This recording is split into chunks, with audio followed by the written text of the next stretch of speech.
I named it.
Welcome to the Ascension St. Vincent Dolphin Pavilion.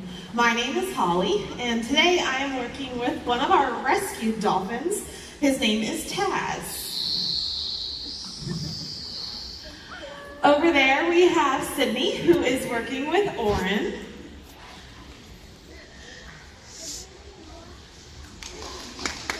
Abby is working with Chemo.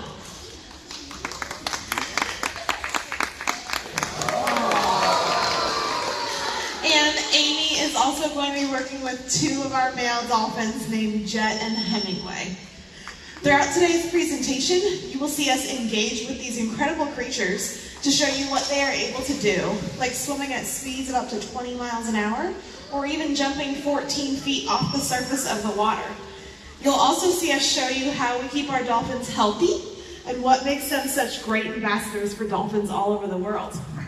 You'll see us reinforce our dolphins in a variety of different ways throughout today's presentation. Sometimes we might give them a favorite toy, like that green ball that Sydney is throwing for Oren. Other times we might give them their favorite food. They really like these large herring here. And sometimes we show them how much we care about them with a back rub, a belly rub, or even a hug. Hopefully you can tell that we care a lot for our dolphins here at the zoo, but dolphins are found in many different climates and locations all over the world. To help us better understand why it's so important to protect marine mammals like these, here are a few cetacean experts to share their thoughts. Clearly, cetaceans have suffered at the hands of humanity for decades and are dwindling in number.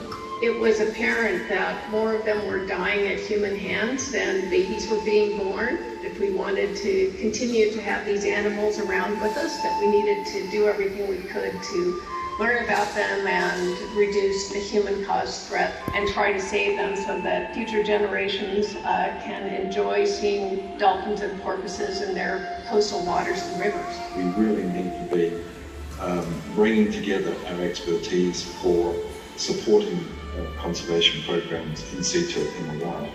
That's the momentum we want to continue to create in a new common purpose, and that is to save more species from extinction. To help various dolphin species, we have to always be aware that when we develop areas, there are other animals that already live there, and we have to take that into account and be careful in how we develop and use water. I think one thing that people can do is continuing to support the work of accredited zoo aquariums in this field of small cetacean conservation. Getting involved as a volunteer, getting involved as an intern. We have potentially a strong hand in getting ecosystems and the health of the planet back on track so that all of these species can survive well, and as they do, so too humanity. For as long as I can remember, I've always wanted to work with animals. My family helped me embrace that passion and taught me that we all must do our part to keep our shared environment healthy. At a young age, I started with small actions to help the animals who shared my home of Kentucky, but as I grew up and broadened my horizons, I saw that the animals in my backyard were not the only ones I could help. Through travel, I saw the toll the actions we take have on marine life. I also saw an opportunity for change. I put my passion for these animals into my career, spending every day dedicating myself to the dolphins I have formed unforgettable bonds with here at the zoo, and making lifestyle changes to help their counterparts out in the wild.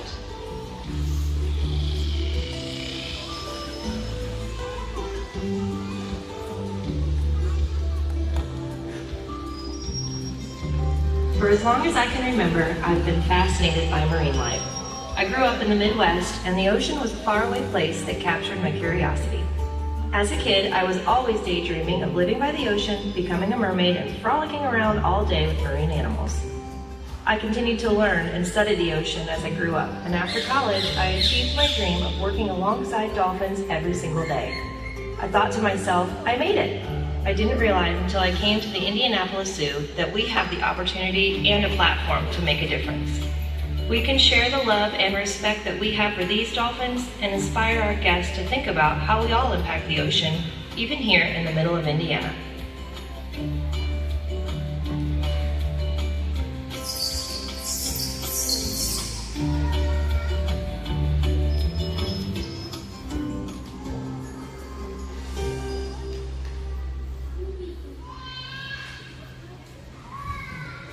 You can see that Sydney and Oren and Abby and Chemo have very special relationships. We have all developed relationships with the dolphins here at the zoo based on mutual trust and respect.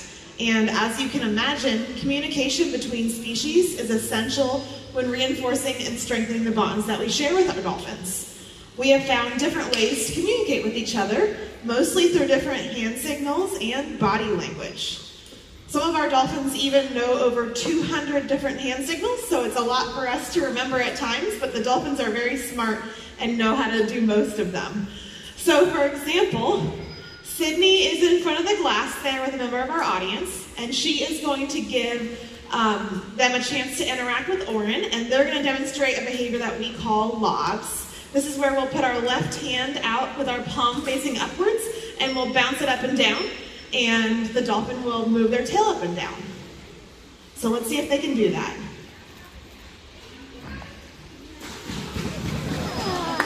Excellent job! Congratulations, you've made your first dolphin connection. So now Abby is going to give another one of you the chance to interact with Chemo, and this time they're going to do a behavior called a spit, where the dolphin will spit water at us with their mouth.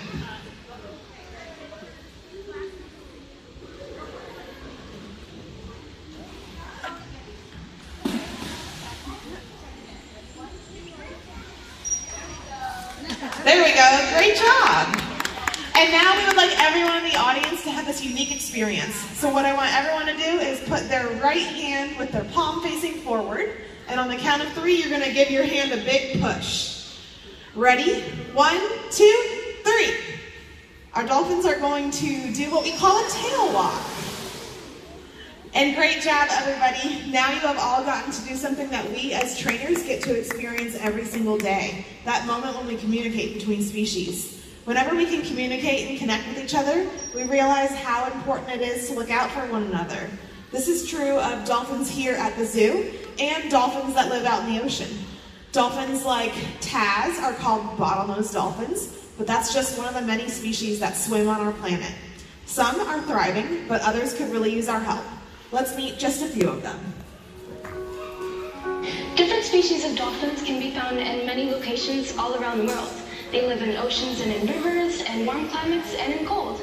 The diversity within the world of dolphins is amazing. Here are just a few examples.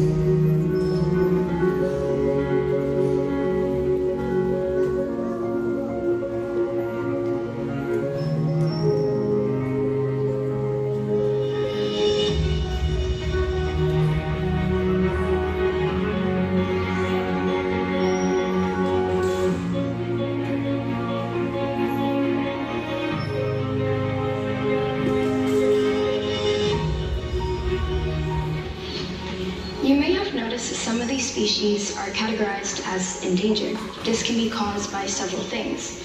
The most widespread challenge that dolphins face is from industrial fishing. It is very common for dolphins to get trapped in the giant nets used to catch fish, like tuna. Once they get caught, they drown. Please make sure that the seafood you eat is sustainably sourced, and the tuna that you buy is marked dolphin safe.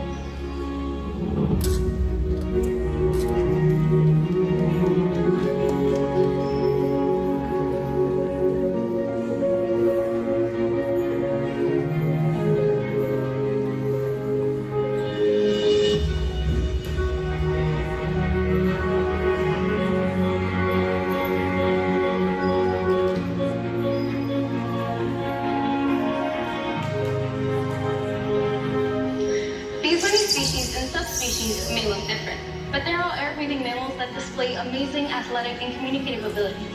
With your help, they can continue to live in oceans and rivers all around the world. Please do your part to help protect these diverse creatures. To learn more, please explore the Dolphin Gallery after the presentation. Thank you for helping to protect the vast variety of dolphins all around the world. Now that you've had a chance to connect with our dolphins and understand how you can help support them, let's celebrate these amazing marine mammals and the change that's within our reach.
remember, you too can make a difference. Goodbye, everyone.